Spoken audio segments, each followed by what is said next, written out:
It's hard to breathe, but that's alright. Hush.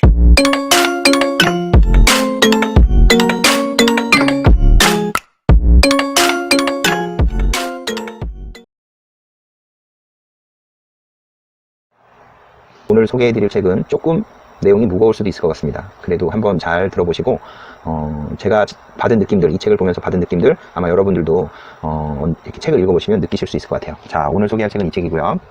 자, 2013 즐거운 사라 보이시나요? 그리고 또 한 권의 책, 이건 2014년도에 이제 나온 책인데요. 마강수 교수의 생각이라는 책입니다. 그리고 또 그 2017년도 1월에 그 마강수 교수의 시선이라는 시집이 있어요. 근데 그 시집을 구하려고 했는데 그 부평도서관에는 없더라고요. 저는 이렇게 다 책을 보시면 여기 이렇게 바코드가 있잖아요. 이게 다 부평도서관에서 대출을 받아서 읽고 또 2주 동안 읽고 뭐 3주 동안 읽고 반납을 하는 이런 형태로 책을 봅니다. 뭐 물론 그 마강수 교수의 시선이라는 책은 제가 옛날에 읽었었고요. 지금은 빌려오지 못했지만 그래도 제가 이제 좀 소개를 같이 해볼까 합니다. 제가 첫 번째 방송에서 혹시 말씀드렸던 거 생각나시나요? 아무리 소설책이라고 해도 그 소설책을 쓴 저자가 나타내고자 하는 것들, 그 사람이 어떤 생각을 가지고 살아가는지 알아낼 수 있다. 조금은 알 수 있다. 느낄 수 있다. 제가 이런 표현을 했었죠. 그것을 알아냈을 때 나는 너무 그게 재밌고 희열을 느낀다. 뭐 이런 얘기를 했었습니다. 여러분들 혹시 기억나시나요? 2017년도 9월 달에 언론에서 이제 크게 나왔습니다. 마강수 교수가 자살로 생을 마감했습니다. 2017년도 9월 달 정도의 일이고요. 그 당시에 뭐 여러 가지 얘기가 많이 나왔었는데 우울증을 오랫동안 앓고 있었고 집 밖에 나가는 것도 힘들 정도로 많이 상태가 안 좋았었다. 뭐 이런 얘기들이 있었습니다. 저도 그때 굉장히 뭐 안타까운 마음으로 그 사건을 접했었어요. 그리고 나서 이제 마강수 교수님에 대한 더 관심이 조금 더 커졌고 그 교수님이 남긴 책들을 조금씩 보기 시작했습니다. 물론 뭐 즐거운 사라라는 제목의 책은 여러분들 잘 아시죠. 굉장히 그 히트를 했던 작품의 제목입니다. 논란이 됐었고 1992년도에 출판 금지 처분을 받고 외솔 논란으로 해서 마강수 교수님이 그 감옥에도 갔다 오게 되는 그런 아주 결정적인 책입니다. 근데 이 책이 지금 보면 제가 소개해드리려고 나온 이 책은 2013년도 즐거운 사라예요. 그러면 1992년도에 나와 있던 그 책은 이제 출판될 수 없으니까 그거에 대한 아쉬움, 그리고 그 1992년도에 사형집행을 받은 사라라는 그 여대생에 대해서 그 여대생을 환생시키기 위해서, 다시 생명을 불어 넣어주기 위해서, 다시 살리기 위해서 이 책을 다시 쓰신 게 아닐까 이런 생각을 합니다. 실제로도 이 책 뒷면에 그런 내용이 써 있어요. 그래서 저는 이 책을 뭐 분량이 많지 않아요. 굉장히 얇은 책이라서 이렇게 보시면 되게 얇습니다. 내용도 이렇게 뭐 이렇게 편하게 읽으실 수 있는, 전혀 어려운 내용이 없습니다. 등장인물도 되게 단순해요. 몇 명 나오지 않습니다. 그래서 금방 읽어내려 가실 수 있습니다. 근데 이 책을 보다가 궁금한 점이 하나 생겼어요. 궁금한 점. 무엇이냐면 1992년도에 본인의 의사와 전혀 상관없이 타인에 의해서 이제 출판 금지 처분을 받은 사라는 이제 뭐 사형집행을 당했다라고 표현을 하죠. 마강수 교수님은 더 이상 그 책이 출간될 수 없고 판매될 수 없고 시중에 유통될 수 없기 때문에 더 이상 사라에 대해서 사람들이 알 수 없기 때문에 죽었다라고 표현을 합니다. 그러면 다시 살렸잖아요. 환생을 시켰잖아요, 사라를. 근데 이 책의 맨 마지막 부분에 사라가 자살을 합니다. 자살을 하면서 생을 마감하고 이 책이 끝납니다. 뭐 줄거리를 간단하게 소개를 해볼게요. 이제 뭐 읽어보실 분들도 있겠지만 여대생인 사라와 루리 두 명의 여대생이 나오고요. 그 다음에 마강수 교수님이 마 교수님으로 거기 이제 캐릭터로 등장을 합니다. 사라는 우울증을 앓고 있는 여대생이에요. 그리고 루리는 사라의 친구이면서 되게 자유분방하고 그 대학생이면서도 룸사롱에서 아르바이트도 하고 그 마 교수 외에도 다수의 남자들과 관계를 맺어가는 그런 아주 뭐 생기발랄한 여대생으로 나옵니다. 근데 이 책에서 내용을 보면 루리가 마 교수에게 그 사라를 소개해 줍니다. 그 마 교수님에게는 부탁을 하죠. 자기 친구 사라의 우울증을 좀 고쳐주세요. 이렇게 소개를 해주게 됩니다. 근데 책의 내용상으로 보면 마 교수는 뭐 루리의 소개로 사라를 만나서 사라와도 깊은 관계까지 진전을 하지만 실제로는 사라보다는 루리를 더 좋아하고 있다는 느낌을 알아차리게끔 하고요. 그리고 마 교수님이 그 사라랑 이렇게 뭐 만남을 갖는 중간에 갑자기 돌연 그 사라가 자살을 해서 이 책 내용이 딱 끝납니다. 그래서 저는 도대체 이 2013년 즐거운 사라는 왜 갑자기 그 주인공인 사라가 자살로 생을 마감하고 이 책이 이렇게 허무하게 끝날까라는 궁금점이 생겼어요. 그래서 마강수 교수님의 다른 책들을 찾아보기 시작했습니다.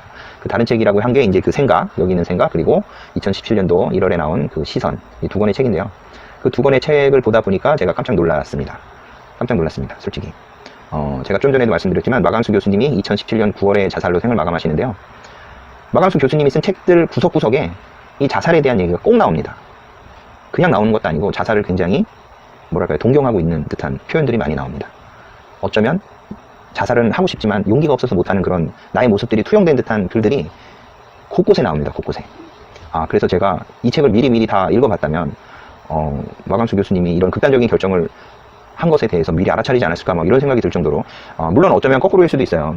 뭐 마강수 교수님이 자살을 하셨고 그 다음에 이런 책들을 접하다 보니까 그런 부분들, 그런 대사, 말귀 한 구절 한 구절이 더 저한테 이렇게 스며들어 오는 걸 수도 있습니다.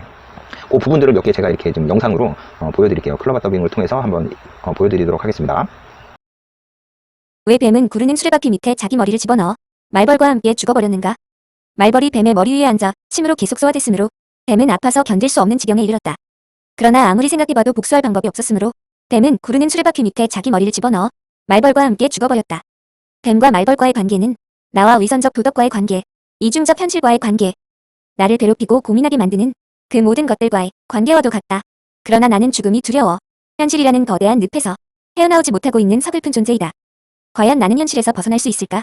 적을 꿰부숴 버릴 수 있을까? 과연 나는 말벌과 함께 죽는 뱀의 우렁찬 용기를 가질 수 있을까?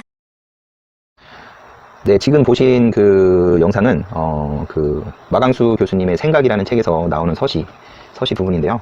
여기 보면 그 본인은 뱀처럼 용기를 내서 자기 목숨을 던져서 그런 세상을 극복할 수 있을까 이런 표현이 있어요. 그래서 저는 굉장히 뭐 이게 그 마강수 교수님이 단기간의 생각을 통해서 그런 그 극단적인 선택을 했다고 생각하지 않아요. 굉장히 오랜 기간 동안 이것에 대해서 심사숙고하시고 고찰을 하시고 한 결정이라고 생각을 합니다. 그 내용을 잠깐 보면 그 굉장히 마음이 아파요. 그죠? 그 말벌이라는 존재, 그 마강수 교수님을 괴롭혔던 그 말벌이라는 존재는 또 어떤 존재일까? 그것도 궁금하고요. 뭐 여러 가지가 있을 수도 있습니다. 뭐 우울증? 굉장히 심각한 우울증을 앓고 계셨다고 하니까 뭐 우울증이 그 말벌의 역할을 했을 수도 있을 것 같고요. 이 세상 살아가는 사람들은 다 누구나 삶의 짐들을 다 짊어지고 삽니다. 어깨에 짊어지고 삽니다. 근데 그것을 어떻게 해석하고 어떻게 극복하고 어떻게 내 삶에 융합시키고 어우러져서 살아가느냐, 그것의 문제인 것 같습니다. 그럼 이번에는 그 2017년도 1월에 나온 마강수 교수님의 시선이라는 책에서의 한 구절을 저 소개해 보겠습니다. 요것도 한번 잘 들어보세요. 자살자를 위하여 우리는 태어나고 싶어 태어난 것이 아니다. 그러니 죽을 권리라도 있어야 한다. 자살하는 이를 비웃지 말라. 그의 좌절을 비웃지 말라. 참아라 하지 말라. 이 땅에 태어난 행복, 열심히 살아야 하는 의무를 말하지 말라. 바람이 부는 것은 바람이 불고 싶기 때문 우리를 위하여 부는 것은 아니다. 비가 오는 것은 비가 오고 싶기 때문 우리를 위하여 오는 것은 아니다. 천둥 벼락이 치는 것은 치고 싶기 때문 우리를 괴롭히려고 치는 것은 아니다. 바닷속 고기들이 헤엄치는 것은 헤엄치고 싶기 때문 우리에게 잡아먹히려고 우리의 생명을 연장시키려고 헤엄치는 것은 아니다. 자살자를 비웃지 말라. 그의 용기 없음을 비웃지 말라. 그는 가장 용기 있는 자, 그는 가장 자비로운 자, 스스로의 생명을 스스로 책임 맡은 자, 가장 비겁하지 않은 자, 가장 양심이 살아있는 자. 어떠신가요? 그 2014년도에 나온 그 마강수 교수님의 생각이라는 책의 내용보다 훨씬 더 강해졌습니다. 이제는 단도직입적으로 표현을 하고 계세요. 자살자들에 대해서 비난하지 말라. 그 사람들은 비겁한 사람이 아니다. 라고 이렇게 얘기를 하십니다. 결국은 이 책이 출간된 2017년 1월이면 굉장히 임박한 시간이죠. 마강수 교수님이 그 극단적인 선택을 하기까지 8개월뿐이 안 남은 시간이거든요. 그러니까 제가 볼 때는 2017년도에 접어들으면서 벌써 마 교수님은 마음가짐을 가지셨던 게 아닐까 이런 생각이 들 정도로 이 시는 충격적입니다. 근데 여러분, 뭐 이렇게 청소년분들도 제 방송을 보실 수 있는데 저는 이렇게 생각합니다. 자살의 두 단어를 앞뒤를 바꾸면 뭘까요? 살자죠, 살자. 여러분, 살자. 살아야 합니다. 결코 자살은 이렇게 정당화될 수가 없어요. 왜 살아야 되는지 이유는 알 수 없지만 무조건 살아야 합니다. 우리가 충분히 살 만큼 가치가 있고 충분히 살 만큼 행복합니다. 행복함이 너무나 많습니다. 우리 구석구석 찾아보면 예를 들어서 감기 몸살에 걸려서 몸이 아프다고 하면 누워만 있어야 된다고 하고 열이 막 40도가 넘어갔다고 생각을 해보세요. 그러면 내 몸 하나 가눌 수 없는 수준에 있는 상태잖아요. 근데 감기 걸리지 않은 상태에서는 제가 막 활동을 하고 돌아다니고 맛있는 것도 먹을 수 있고 친구들을 만날 수도 있고 자기가 좋아하는 스포츠도 즐길 수 있습니다. 이게 얼마나 행복합니까? 우리 살아가는 구석구석 하나하나에서 그 행복을 찾아야 합니다. 그죠? 자살, 거꾸로 하면 살자입니다. 이렇게 우울하시고 힘든 일들이 많이 닥친다고 해서 그런 그 극단적인 결정을 하는 것은 옳지 않다고 생각합니다. 살아야 할 이유가 너무나 많습니다, 여러분. 그래서 저는 뭐 물론 그 마강수 교수님의 어느 정도 그 고충도 이해가 돼요. 얼마나 힘드셨으면 쓰는 책마다 저런 표현들이 들어가 있을까? 얼마나 힘드셨을까? 삶이 얼마나 힘들었으면 쓰시는 책마다 저런 그 자살에 대한 내용들, 자살에 대한 동경들, 그런 내용들이 있었을까? 뭐 이렇게 충분히 공감을 하지만 그래도 여러분, 우리에게 주어진 삶은 너무나 아름답고 너무나 행복합니다. 여러분들 뭐 제가 오늘 이 주제가 자꾸 무거운 주제가 될 것 같아서 좀 사실 걱정도 됐는데 일단 그렇습니다, 여러분. 우리는 꼭 살아야 되고 살아야 될 이유가 충분히 많다는 거 기억을 해 주시기 바랍니다. 오늘은 그 마강수 교수님에 대해서 조금 얘기를 해봤고요. 마강수 교수님의 책 3권에 대해서 이제 말씀을 드렸는데 네, 일단 뭐 다음에는 또 재밌는 책으로 또 뵙기로 하고요. 오늘 영상 그리고 또 저희 그 영상 구석에 이쪽일지 모르겠습니다. 아직 편집을 안 해서 그 자살 예방 라인 전화번호도 실어놨으니까요. 항상 우리는 자살은 반대로 거꾸로 바꾸면 살자다. 왜 살아야 되는지 알 수 없지만 열심히 살자. 살아있다는 것만도 행복하다. 그거 꼭 기억해 주시고요. 그러면 다음 시간에 또 다음 영상에서 또 뵙겠습니다. 감사합니다.